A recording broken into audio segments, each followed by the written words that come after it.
idea for Wonderbook started many years ago in the early days of PlayStation 3. We had some technology for tracking markers, usually a pattern on a card. And there were two game concepts in the running. One was a virtual pet and one was an augmented reality book. We started with iPet because it only really involved tracking one marker.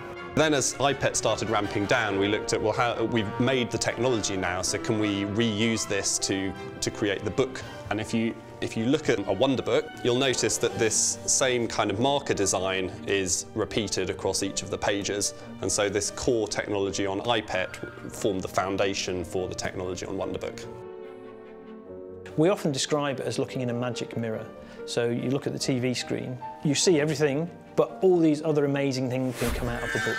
The technology tracks the book. A good analogy is you have signals coming in through your eyes that your brain interprets and makes sense of, so you can see a person or an object. And that's what we're doing in Wonderbook. The signal comes in to the camera and we analyse it to look for the book and track it, and then superimpose the graphics. With iPet, all we had to do was track and recognise this one marker.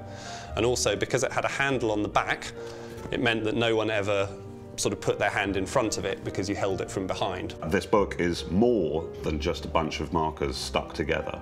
You can occlude 2 pages while you've got the markers there and it still works.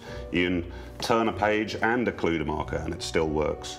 You can see where the book is underneath the pages that don't even have a marker on and create a fully augmented experience for the entire book. Wonderbook really fitted into becoming a spell book, and of course the move controller naturally became your wand. They're very simple user interfaces, very one-to-one movements. This whole idea, you're a wizard, you need a magic wand and a spell book.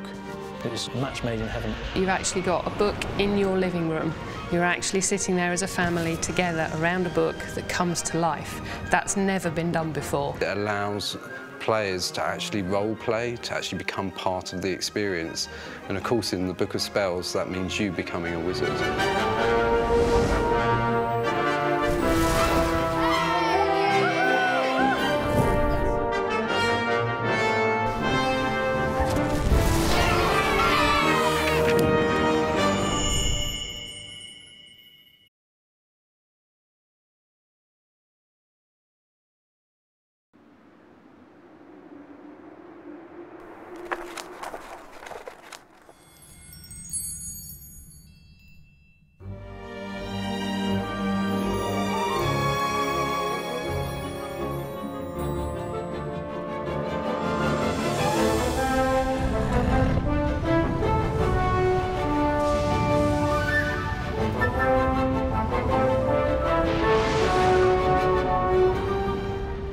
In the beginning of the game, you're in the Hogwarts library, and you immediately meet this character, the Professor, who is hopefully like the best teacher you've ever had.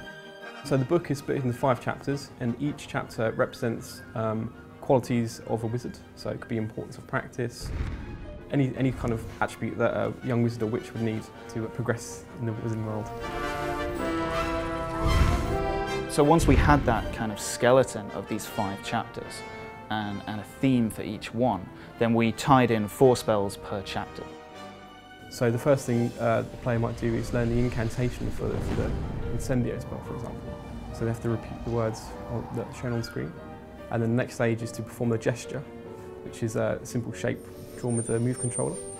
And then they might go into a practice environment where they fight some magical creatures with this new spell.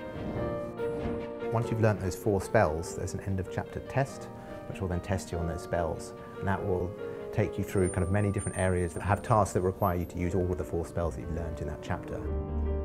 When you first cast a spell, a spell effect appears on the end of your wand, so you can immediately tell what spell you have cast. So for example, the Aguamenti spell, which is the water spell, is a blue bubbling orb on the end of it, and when you pull the trigger of the motion controller, this orb turns into water spraying out from the end of your wand. You're also given backstories and histories to these spells, and they're played out within a paper theatre. I wanted something that was of the book, but was also quirky, funny, playful in itself. So I think what we've got now is some people have described it as a reinvention of the book. It's the first time that we've put the magic wand in your hand, we've put the spell book in your hand, and you get to be the one casting all of these really iconic spells.